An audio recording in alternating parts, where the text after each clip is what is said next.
really is exaggerated, but I promise it's comfy. It's one of my favorite ones because it's the most restful. We know that this is being held for 30 minutes, but your pregnant bladder can fill up and burst in 15, so it feels. And we have no idea which way our baby is laying in our pelvis, and often babies can shift and move throughout the day. Deep lunge. If it feels good to you, it's what your body needs. We love a left side. Enter 3 magic moves to get that labor to move forward.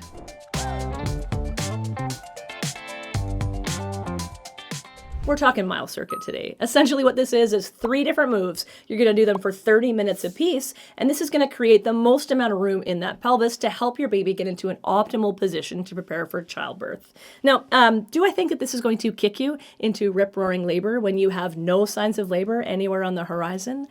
No, I'm sorry. I really, really don't. I don't think you're going to do this and then have a baby an hour later. What I do think that this is great for is either getting your baby into a great position leading into labor, or maybe if you're having prodromal labor or you're having that start-stop labor, this can really sort of get you over that ledge to let your labor progress. I also think it's great if you're already in labor, but you're a bit stalled out. Maybe those contractions have slowed down. Maybe the progress that you're seeing has also slowed down. You can do these movements while you are in labor to sort of try to get baby to shift into the best position so they can make the journey through that pelvis. Your equipment list for the mile circuit, it is really simple. You need a soft rug or a bed. You need a whole bunch of pillows, which is lovely. And then for the last move, you need an uneven surface, but we're gonna go over that when we get there.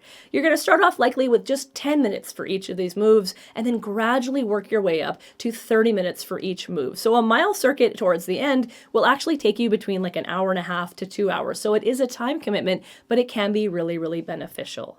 Now, according to milecircuit.com, they do say that if your baby's already in an optimal position, there is no evidence that these movements can harm baby in any way.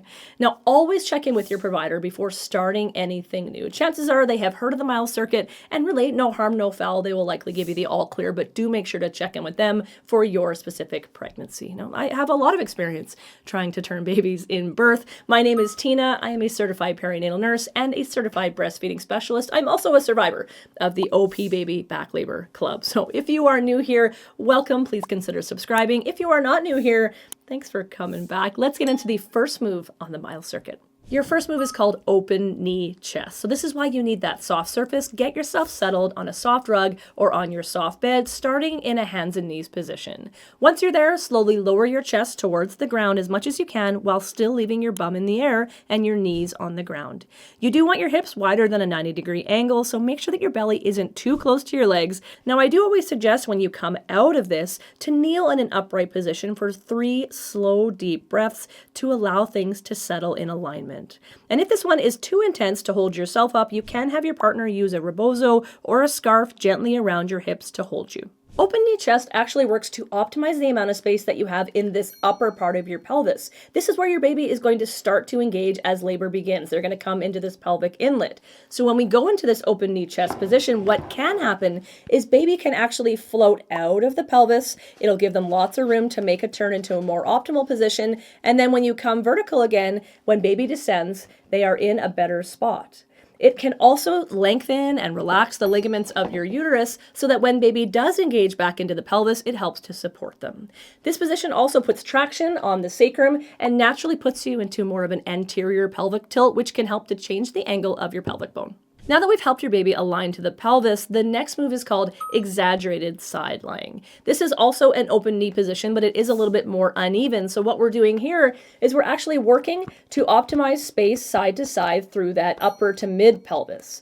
You can do this on a bed or on a soft rug. What you do need is a huge stack of pillows, because when I say exaggerated side lying, it really is exaggerated. But I promise it's comfy. It's one of my favorite ones because it's the most restful of all of the mile circuit. It is recommended from milecircuit.com that you do the entirety of this move on one side. So you're not doing 15 minutes and then flipping and then 15 minutes on the opposite side. You are laying on one side for the entire 30 minutes. And it is recommended that that be your left side. We love a left side. Now, for some people, if you know which way your baby is in your pelvis, this could change a little bit. Maybe you had an ultrasound or your provider did Leopold's and mapped it out. But I would say for the majority of us, we have no idea which way our baby is laying in our pelvis, and often babies can shift and move throughout the day. So I always say, for simplicity's sake, just start on your left side and stay on your left side for the whole 30 minutes.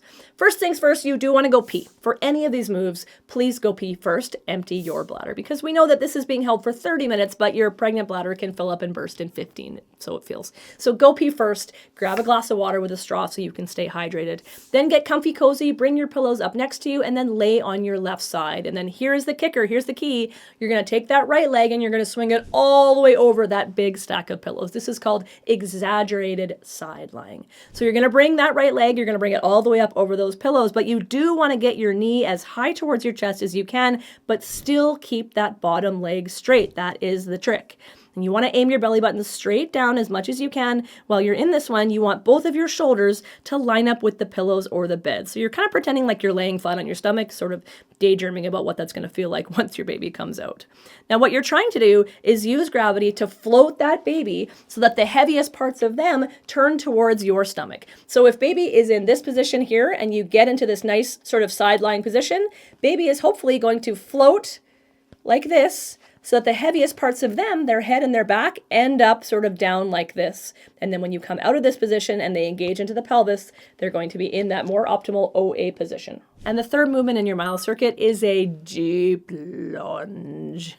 We are still working to open up that upper mid pelvis, but now what we're doing is we are using gravity to help your baby, who's now hopefully in a more optimal position, descend into that pelvis, sort of working through that mid pelvis to get them closer to your cervix, because it's that baby putting pressure on that cervix, which is going to help you to release oxytocin, which is going to help to get that labor progressing and moving forward.